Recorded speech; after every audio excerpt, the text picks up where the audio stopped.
All right, it's day 2 of the 100-day challenge, and it's going well so far. It's only day 2, can't really mess it up. So today we're going to be talking about one of my favorite words, which is actually some of other people's not so favorite words, other entrepreneurs, other creative types, other people in general. Majority actually don't like this word. Write it out for you. Get my Bob Ross on. So, today, we're going to talk about no. The word no. Today's talk is brought to you by the word no. All Sesame Street-esque and whatnot. Let's talk about no. What's so scary about no? Especially when you haven't even heard it. A lot of dreams have been killed by the word no. More dreams have been killed by the word no not even being said to the person.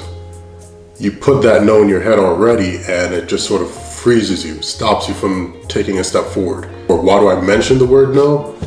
Remember yesterday's video, I ended up with saying that I was going to get to meet Myron Mixon, the most winningest man in barbecue.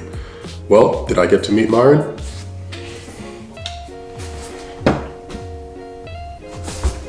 Am I upset that I didn't get to meet him? Was I bummed? There we go. Why am I not upset or bummed or any of the other feelings that I should have? Because I got to meet some of my other barbecue idols while I was there, got to communicate with the community, get to speak with a couple of guys who are ahead of where I am and where I want to be, and far ahead of that. I met some guys that were where I was a couple of years back. But the guys that I spoke with when I first started helped me so much, but I've never met them. I just reached out to them online via Instagram and Twitter and emails, and they were a huge help. So back to the fear of no. Don't be afraid to get that no. No means that you're actually trying something. To get a no means that you're stepping out of your comfort zone. You're 100% certain to get a no if you don't ask. There's no question about that. And if you ask, you've got a 50-50. The odds are better if you ask versus if you just inflict that no on yourself. You never know who's going to be willing to help and give you some time. You'd be surprised. I've reached out to a lot of guys, a lot of barbecue companies, a lot of restaurants, a lot of chefs, and the majority of them have always written back, giving me a little bit of advice, and they typically say they appreciate me reaching out because not a lot of people do. So before you put that no in your head, try going out and actually asking someone. Try to connect with someone. So today's ask, today's business ask, today's business tip.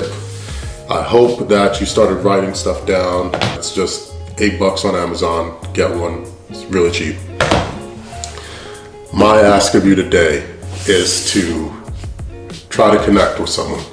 Try to connect with 3 to 5 people that you haven't connected with, or you may follow and they're doing what you want to do, or may have insight, or could just be in a completely different genre altogether. Reach out to them and see what they say. Send them a nice little message. Just say, you admire what they're doing. They've been inspirational. You'd love to get there. Do they have a tip that they can offer? And don't be afraid of no. Just get over that initial hump of the fear of getting a no and reach out to these people. No is not a scary word. No is a very freeing word, more so than yes. No is freeing. No means, oh, all right, that's done. I tried it. Okay, maybe now isn't the time with that person or with that route. Okay, once you start getting to yeses, that's when the real work starts. But right now, try to filter through some no's. Try to reach out. I hope you get a ton of yeses, but I hope you get at least one no, so you just sort of get it out the way. If you want, you can have my no. You can, right here, boom. It's yours, take it.